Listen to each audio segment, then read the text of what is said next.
So hello everyone, welcome again to CodeTab. Welcome to my video. In this series of videos, we are solving algorithm challenges, and today we are solving Project Euler.net's problem 16.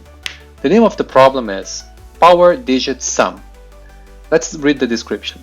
2 power 15 is equal to 32,768, and the sum of its digits is 3 plus 2 plus 7 plus 6 plus 8 is equal to 26. Then the problem asks us, what is the sum of the digits of the number 2 power 1000? So this problem has the easy solution and the more complicated solution, let's put like this. The easiest one is just to use Python's data types to handle big numbers and then perform this calculation and sum the digits.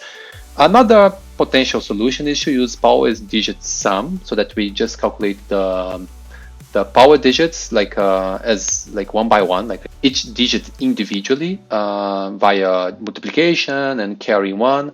We can try the two solutions, right? So let's just first implement our first solution. Then I will just create here problem 16, and then I will create here problem 16, okay? My solution number one is pretty much simple. We can solve that with one line of code, right? So we can just do print sum. We're just gonna sum the digits, right?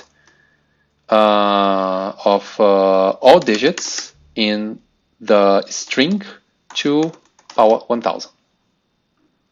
I guess that's it. And then we just convert this to int, right? So what we're doing here, we're doing a list comprehension, going for all the digits within the string of the number 2 power 1000. This is how you can represent a power in Python. And then we just convert each of these digits in this string to integer again and sum them up.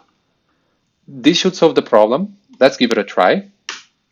Yes, it gives us one result here, which shall probably be the right result. Let's give it a try. Check. And that's right. This is the solution to the problem. Yes, it was very easy. However, I believe that this solution is too simple to our problem. We can think on a more complicated solution. We can iterate through every time that we perform a power operation. We can modify the digits of the number and store these digits in a list, right? As if we are representing the data type of a big number in a list. There is a way to do that mathematically and also in computer science. So let's just create a function for that. So we can just create a function called power sum or something like this, power digit sum, and it will receive two variables basically, and a number that we wanted to operate on and the power, right? So both of them are going to be ints, right? And it shall return to us a sum, which is also an integer. So then they should calculate the sum of the digits of n times power, right? So this is the number and this is the power, and they shall return the sum, the digits. Okay, so we can represent then our number as a list. The first number will be 1 because that's our initial number, and we're gonna execute power operations on this number for 1000 times, right? So in this case, power times. So for I in range power, okay? And then we need to have some operands here. The first one is a carry, which I'll initialize. I will explain it later.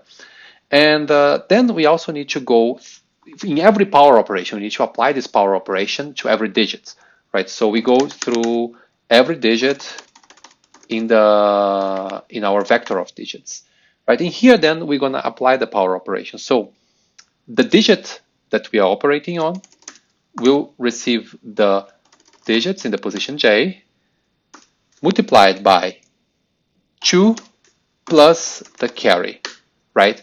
So and then we update the digits, right? So the digits in the position j is equal to the digit that we have mod 10, because we don't want it, we cannot represent number digits more than 10. It's just from 0 to 9, right? If something is bigger than 10, then it becomes our carry. So our carry received in the digit divided by 10. Okay. If we pass through the digits and there is still some carry, so if our carry is bigger than 0, then we append the carry to our number, right? So digits append carry. In the end, we just return the sum of the digits. Right, so if you think about it, like first we have 1, and then what we're going to do here is like 1 times 2 becomes 2 plus carry 0, then our digit becomes 2. So this will be replaced by 2. Next iteration, we're going to be like 2 multiplied by 2, 4, plus 0 carry, it becomes 4. And then so on. It goes like 2, 4, 8. When we get to 16, when we multiply 8 multiplied by 2, we get 16. Then digit will receive 1 and carry will receive 6, right? And then this will become 1 and 6 by digits. And then we increment our vector as it goes. Just to show here, we can just print here the digits, just for you to see how it looks like, right?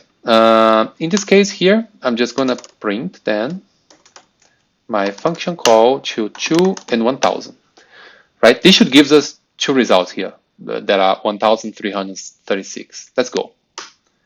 Yes, so this is like the number actually, how big it is. And the result is 1316, right? Let me just remove this so that we can see it properly. Yes, this shall be the result. Okay, so yes, these are the solution to problem number 16. 2 solutions, solution in a simple way, solution in a more fancy way, and that's it. I hope you liked the video. If you really liked it, please press the like button, share, subscribe. This helps a lot. And I see you next on problem 17. Bye!